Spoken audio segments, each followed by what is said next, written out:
The gunfire started at 7:42 p.m. The lobby erupted into screams, marble floors echoing chaos. I watched from behind the reception desk. 3 men in tactical gear, automatic rifles, masks with crude red paint dripping down their chins. "Everyone down!" one of them shouted. His voice was untrained, nervous, amateur.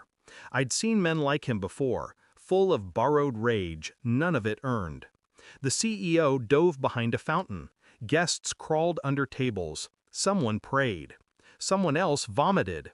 The chandelier swayed overhead like a pendulum counting seconds to death. I stood still, hands raised, expression calm. The hotel manager, a fragile man in a silk tie, looked at me, trembling.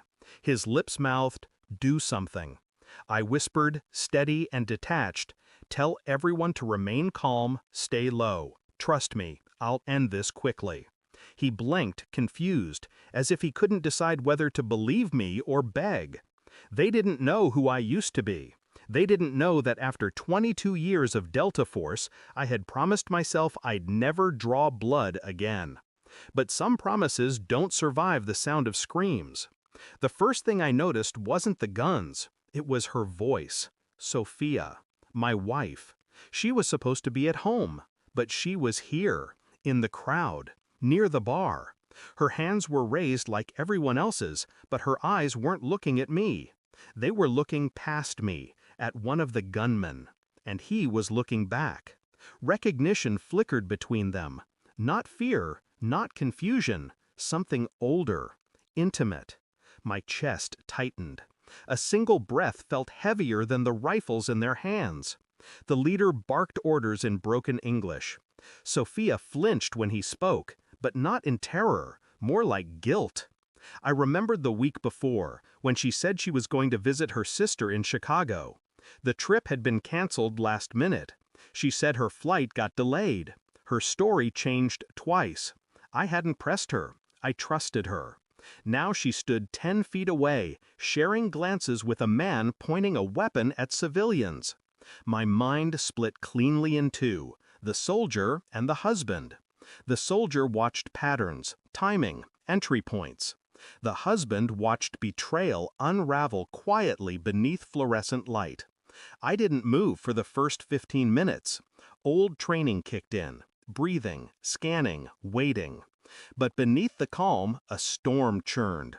Her gaze lingered on him, every few seconds, small, desperate glances, like they were speaking through silence. When one of the hostages started crying, she looked more worried for him than for herself. I filed it away, piece by piece. When the terrorists forced the hostages into the banquet hall, I followed orders, escorted, compliant. I knew the hotel's layout better than anyone. I knew every blind corner, every camera feed, and I knew patience kills louder than bullets. While the hostages sobbed, I slipped a security key card from my belt, palming it beneath the tablecloth. The backup control room was 3 doors down. Cameras still ran, microphones still listened. I waited for them to move to the next section. They did. Sophia followed them, her hand brushing the leader's arm. That was when I understood. He wasn't just some stranger she'd met. He was the reason she'd been distant, the reason her phone always died after 9 p.m., the reason she smiled at nothing when she thought I wasn't watching. She hadn't just lied to me, she'd brought death to my doorstep and called it love. When I reached the security room, I played back the camera feed. There they were, in the service hallway, whispering. Her voice cracked. His didn't. She said, "You said no one would get hurt." He replied, "Plans changed. You'll leave with me when it's over." Silence. Then her hand on his chest. Familiar, gentle. I'd seen that touch before, once on my cheek, the night she said she loved me. I watched it without blinking. Every frame was a confession, every second a wound. The soldier in me wanted to end it right there. The husband in me wanted to close his eyes and forget. But I'd learned something in war. Control is sharper than any knife. I copied the footage, downloaded it onto a drive. Then I turned the cameras on them. It was quiet when I entered the banquet hall again. The hostages were lined up. One of the gunmen guarded the door. I approached, unarmed. Sophia saw me. Panic flickered. I spoke softly. Let them go. The leader raised his weapon. Who the hell are you? I met his eyes. The man she lied to. Confusion. Then realization. His grip faltered. I threw the drive across the floor. It slid to Sophia's feet. On the screen, their conversation replayed, their betrayal projected in front of everyone. Gasps filled the air. Even the terrorists froze. She collapsed against the table, sobbing. He shouted her name, reaching out, but I was already gone. In the chaos that followed, the SWAT team breached. I'd triggered the silent alarm 20 minutes earlier. Control. Always control. They asked me later why I didn't kill him. I told them, because death is mercy. Sophia visits the detention center twice a week. He doesn't look at her anymore.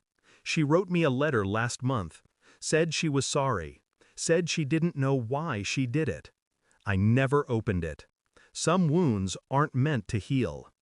I sit by the hotel's rooftop at night, overlooking the city lights, small, fragile things pretending to be stars. I used to think love was trust. Now I know it's silence. And silence is the only weapon I have left. Thanks for watching. Don't forget to like, share, and comment.